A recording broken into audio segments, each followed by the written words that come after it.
Istiqama Swahili TV, busati la elimu na hekima.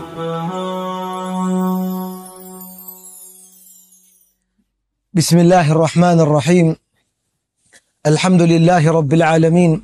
Wassalatu wassalamu ala Rasulillahi Muhammadin sallallahu alayhi wasallam. Assalamu alaykum wa rahmatullahi wa barakatuh.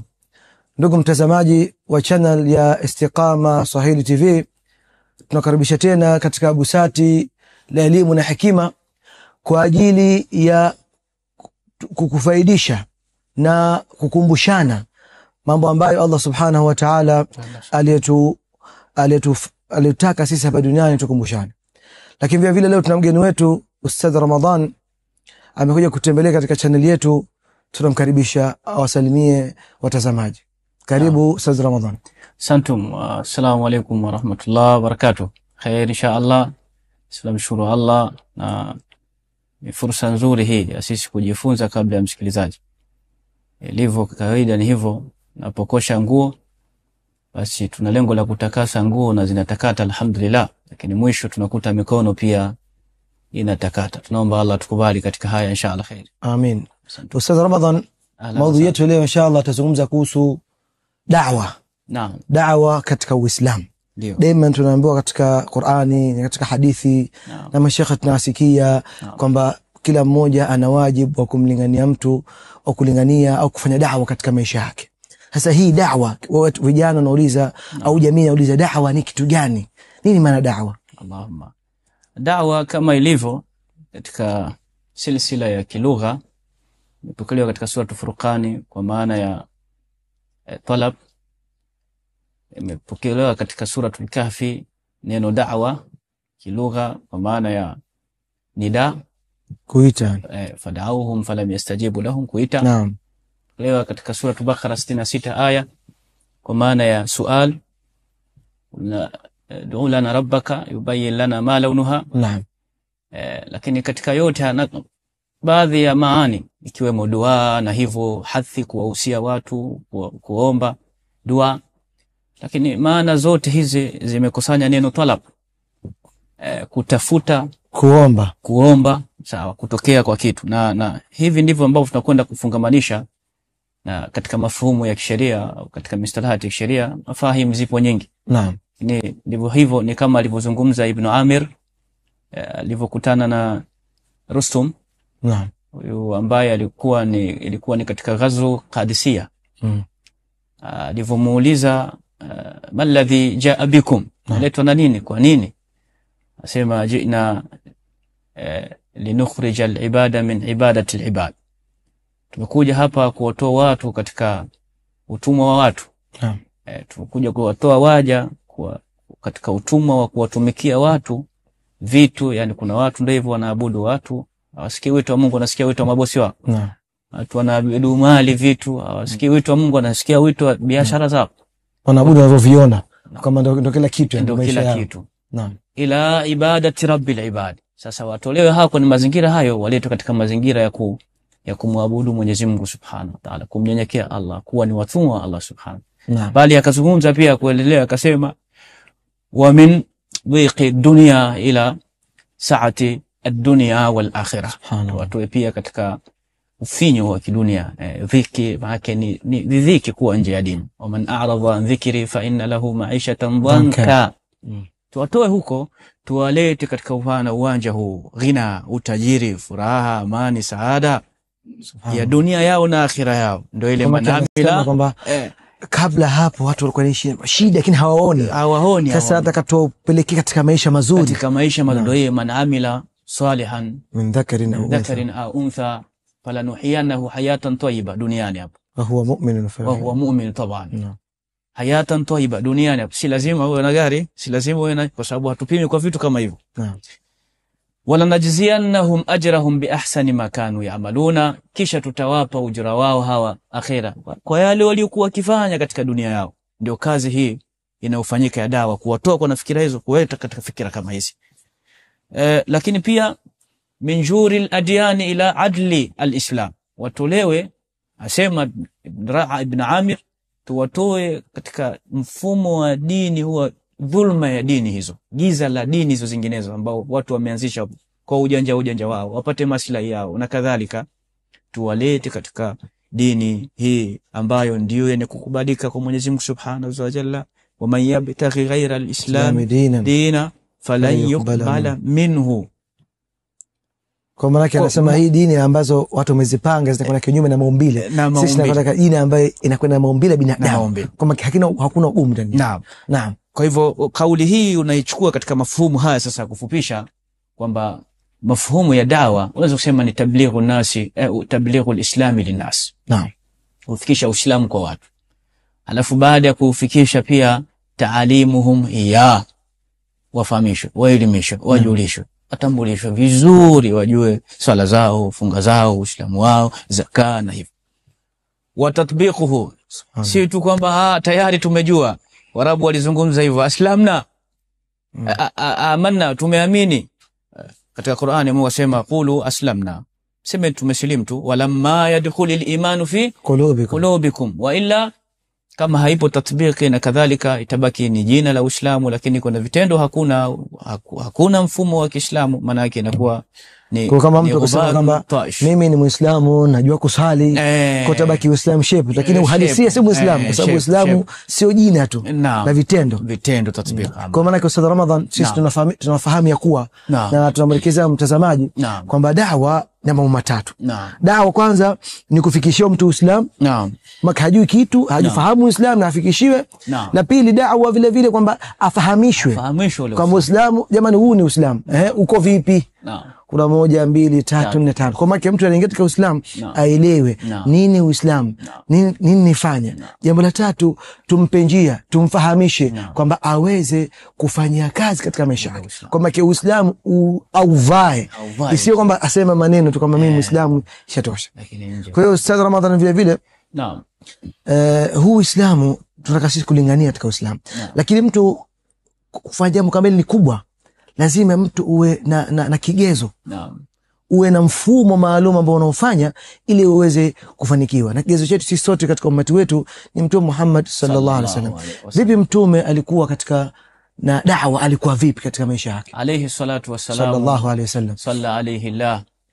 Kwa munasaba kuwa katika mwezi huo ambao kazaliwa alayhi salatu wassalam, sallallahu alaihi wasallam, rahmatan lil alamin. Naam, alikuwa ni rehma kwa ulimwengu wote, kafata linasi. Katika majali dawa hasa ndio kioo chetu alayhi salatu wassalam. Tunaona hata ulivyokuja ujumbe wa kwamba amuru wale watu waujue Islam alanan, kwa uwazi, alayhi salatu wassalam kana latifan wa kariman wa layyinan, bal kalamuhu, maneno yake yakawa ni yana wepesi ndani yake. Alayhi salatu wasalam, maneno yake yakawa yana hikma ndani yake, maneno yake yakawa na busara. Wajadiluhum billati hiya ahsan, hata ikitokea kuna majadiliano basi hakurusha maneno tu kwamba kwa kuwa yupo katika haki, wengine hawafai, wengine hawasikilizwi, wengine hawana nafasi. La, billati hiya ahsan, tartib, nidham. Tena alayhi salatu wasalamu akiwa na hirsi katika moyo kwamba insha Allah atawapa hidayah, atawaleta katika hidayah. Ndivyo hivyo ambavyo walivyoanza na watu wake, waandhira ashiratakal aqrabin. Akapatikana kina Abubakar pia wakaja hapo haraka baada ya kuwa wamejua maisha ya mtume alivyo, tabia zake, mwenendo wake. Baadhi walifanya tu kwa ujeuri, lakini baadhi ambao walikuwa kweli wanaitaka haki, moja kwa moja waliingia, akiwa Abubakar radhiallahu ta'ala anhu, na yeye akatoka kwa kila alichofikishiwa, hakutosheka na yeye pekee yake, akaenda haraka akaleta wengine katika dini. Na ndio sifa kubwa ya muumini, kwamba huwa hapendi kwamba ile khairi ibaki katika maisha yake mwenyewe, bali anataka khairi ile ienee kwa watu, kama ambavyo ndio tunatakiwa kuingia janna tukiwa katika umma kubwa, wengi kwa wengi. Naam. Kwa hiyo inamaanisha kwamba Mtume sallallahu tunamwelekea mtazamaji kwamba jambo la kwanza alipoambarisha kwamba ana yakini kwamba 100% mimi haki, kwamba hawa ni batil, lakini kwamba kwa kweli ni haki ni batil, akatumia uslubu mlaini mtazamaji, kwamba hakuambia maneno magumu kama Allah subhanahu wa ta'ala alipomwambia Nabii Musa kwa maneno kwa Firaun, faqula lahu qawlan layyinan. Kwa uslubu Mtume sallallahu katika kulingania watu katika da'wa ni kuambia watu maneno laini, kwa maana aingie katika nyoyo zao, kwamba hicho ninachozungumza kwamba mimi ndicho hawa batil, lakini wafahamishe maneno mazuri kwa busara, wakinai wenyewe kwamba mimi hapa sivyo, hii ndivyo. Kwa ndugu Muislamu ambaye katika da'wa kulingania watu katika Allah subhanahu wa ta'ala, kuwa na maneno busara, kuwa na subra, kuwa na yaqini katika kwamba hii da'wa yangu kama si leo, kesho, kama si kesho inshallah baada ya muda fulani Allah atafungua hawa watu na atakubali ninayosema, na uwe na yaqini na kuombea dua ili Allah subhanahu wa ta'ala wakubali maneno yako. Lakini vile Ustadh Ramadhan, bado tupo kwa Mtume sallallahu. Mtume alikutana vikwazo. Sahihi. Akaanza da'wa, lakini kukutana na vikwazo. Kama huyu katika jamii yetu ninatoa da'wa, vikwazo takriban vinafanana, sababu watu ni wale wale. Kwa vikwazo vinafanana. Huyu ambaye anatoa da'wa, mimi vikwazo hivi vimenipata, nini nifanye? Kwa Mtume sallam ni kigezo chake. Kwa Mtume vipi alikabiliana na hivi vikwazo ili kwamba da'wa ya Allah subhanahu wa ta'ala isisimame na iende mbele? Allahu akbar. Kwanza kabisa ije katika mafumu ya watu. Haina maana kuwa katika da'wa kwamba utapata vitu simple, yani laini vyepesi utateremka tu. Kwa njia ya Allah maki unakwenda tu. Kila kitu kinaenda, si ndio mfanyaje, si ndio dini yake. Hizi fikra kama hizi hazipo katika uhalisia wa maisha ya Mtume Muhammad sallallahu alaihi wasallam. Tunaona namna gani alivyofukuzwa na watu wale, wakamtoa kukimbia Taifu, wakampiga, wakamtoa damu alayhi salatu wasallam. Lakini bado hapo anaombea dua, fa innahum la ya'lamun, kwamba hawatambui. Lakini tunataraji min aslabihim, katika migongo yao tupate watu ambao watakuja kumtambua Mwenyezi Mungu Subhanahu wa Ta'ala. Pamoja na madhila mengi, Mtume akichafuliwa paka nyumbani kwake, wakija kaweka kinyesi alayhi salatu wasallam, akati anaswali alayhi salatu wasallam, anatupiwa uchafu, anavutwa kwenye, akipita anatupiwa mawe, ni kakamba, ni mtu ambaye hana thamani maana yake ya kupita kwa watu. Alayhi salamu akaitwa sahiri, akaitwa ni mchawi, akaitwa kahini, mtu wa kutumia miramli na kadhalika, akaitwa shair, mtunzi, huyu ni mshairi tu, hana lolote, kisikio na yote hayo. Sasa nakuja hapa ni kwamba wewe unajifunza kwa Mtume Muhammad sallallahu alaihi wasallam. Unapofanya kazi ya haki, basi shetani anafanya kazi ya batili, na ili shetani ashinde, lazima atumie mbinu za kuikuza ile batili. Kwa katika kuikuza ile batili, kuna namna fulani utapata madhila wewe kupitia watu, utapata madhila kupitia vitu vya watu, utapata madhila kupitia dhana za watu, fikra za watu. Na ndivyo hivyo Mtume alayhi salatu wasallam havikumtoa katika haki ile ambayo alikuwa anaisimamia alayhi salatu wasallam. Barakallahu fikum. Maki tunarudi kwa ndugu mtazamaji kwamba changamoto zote ambazo Mtume sallallahu alayhi wasallam alikabiliana nazo na subra. Kwa maana yake katukanwa anasubiri, kasemwa anasubiri, kaikwa uchafu anasubiri, watu wanamdharau kasubiri, mpaka Allah subhanahu wa ta'ala alipata tawfiki yake na ahadi zake kwamba Uislamu alifungua katika nchi tofauti. Lakini vile Ustadh Ramadhan, da'wa hii katika Uislamu ni ya nani ambaye anatakiwa kutoa da'wa katika Uislamu na kulingana katika njia ya Allah subhanahu wa ta'ala? Allahu akbar. Alayhi salatu wassalamu, kama alivyozungumza, inna ma bu'ithtu muallima, katumwa ni mwalimu. Ya ayuha rasulu balligh walladhi ba'atha fil ummiyina rasulan minhum yatlu alayhim ayatihi wa yuzakkihim wa yuallimuhumul kitab, akiwasomea aya, akiwatakasa alisamu kwa kuwafunza kwa hikma mbalimbali, busara. Mashekhe, maimamu, maustadhi, hawa ndio swafu ya kwanza ambayo ilikuwepo pembezoni mwa Mtume Muhammad sallallahu alaihi wasallam, akiwepo Abu Bakar Siddiq, akiwepo Omar, akiwepo Uthman bin Affan, akiwepo Ali karramallahu wajha. Bali ule wadhifa umeendelea mpaka leo hii. Utaenda katika kaburi la Mtume, utakuta min haulihi, pembezoni mwa kaburi la Mtume kuna ashabu al-kiram radhiyallahu ta'ala anhu. Aliwapa kipaumbele, walikuwa na kipaumbele katika, na hata baada ya kuondoka kwake, ni hao ndio walikuja kushika kazi ya dini, ndio hao walikuja kusimama kusema hapana, amekufa Muhammad lakini dini ya Allah haijakufa. Ndio hao wanazuoni, maimamu, mashehe, kafa Mtume Muhammad sallallahu alaihi wasallam, lakini dini ya Allah haijakufa na haitakufa. Nani kaibeba dini? Nani atakiwa awe kipaumbele katika kuitangaza dini?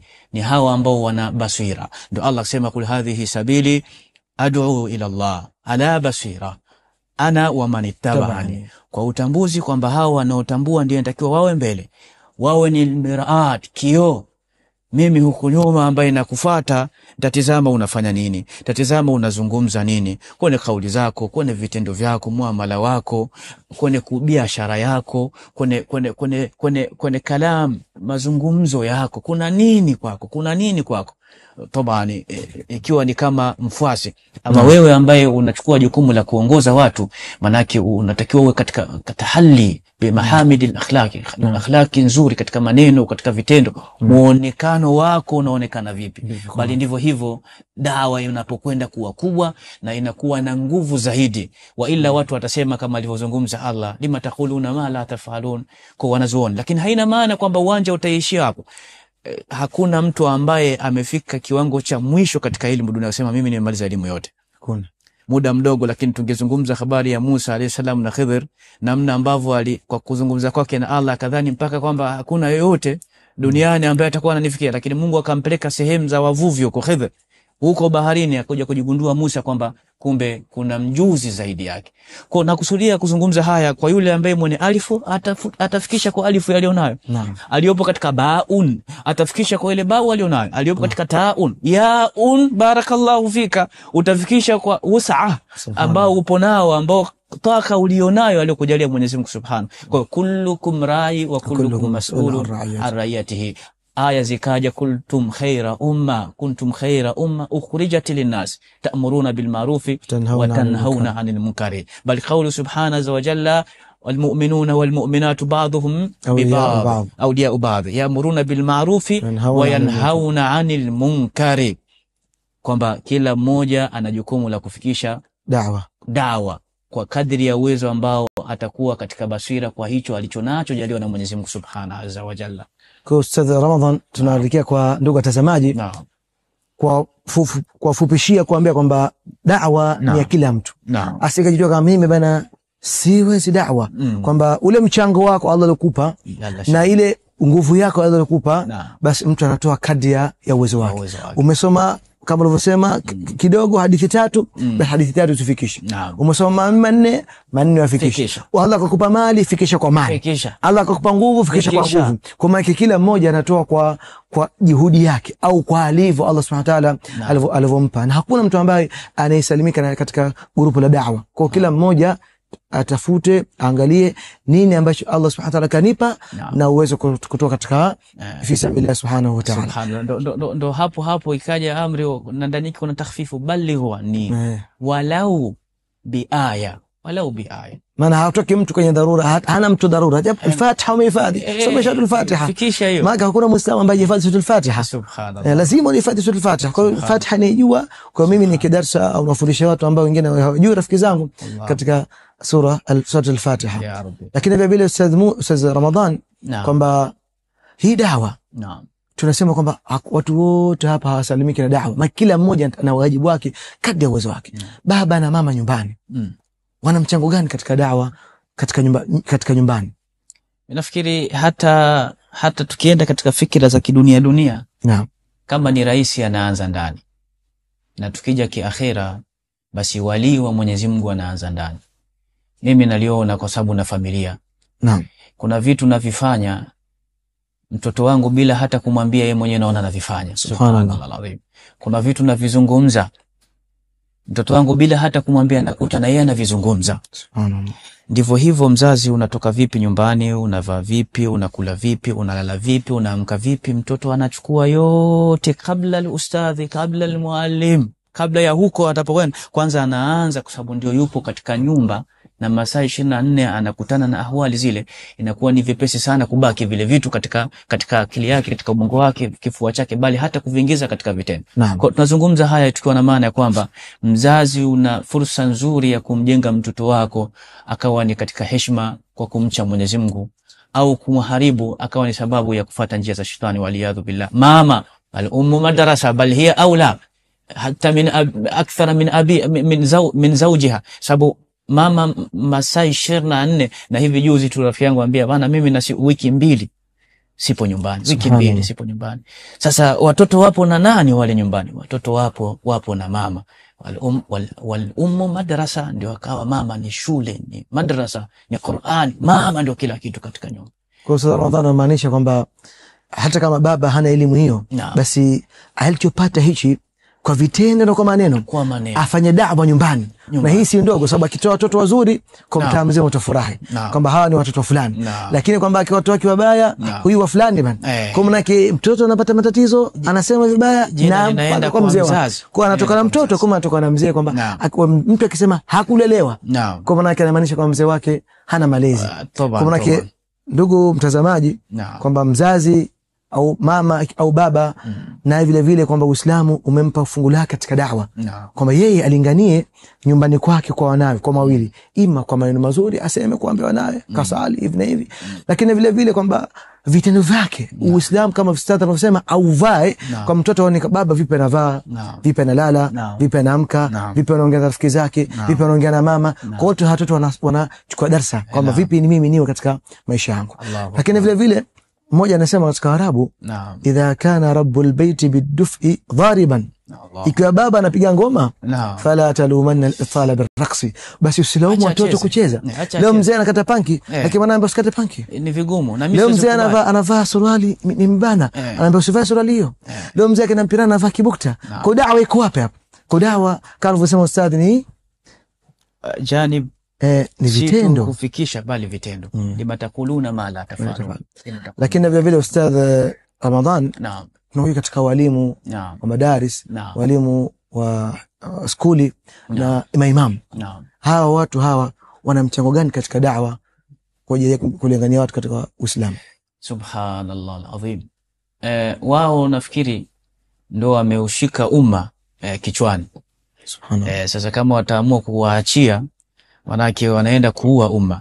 Mimi leo huwa napata tabu sana kuelewa baadhi ya shule au baadhi ya madarisi ambazo mwalimu mathalan wa kike anakwenda kufundisha, anafundisha civics au history au na kadhalika katika masomo hayo mathematics na hivyo, lakini muonekano wake wa mavazi yake, kuna somo lingine mwanafunzi analichukua chini kwa chini, ambalo linafahamika zaidi na tena kwa uwazi, na sio tu kufahamika, linaingia mpaka kwenye moyo, maana yake moja kwa moja. Halitaki tuition hilo, hapana.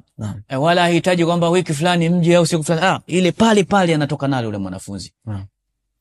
Kuna jamii tunaitengeneza ya waizi, kuna jamii tunaitengeneza ya wazinzi, Mungu atustiri atuhifadhi na vijana wetu. Kuna jamii tunatengeneza ya walevi ambao wanashinda kwa sababu anaona kabisa mwalimu huyu amekuja leo anakunywa pombe, au kuna harufu fulani ya bangi au sigara na kadhalika, au anamtuma hata sigara, au mwalimu fulani ukaja katika mazingira hayo, mwili wote unaonekana.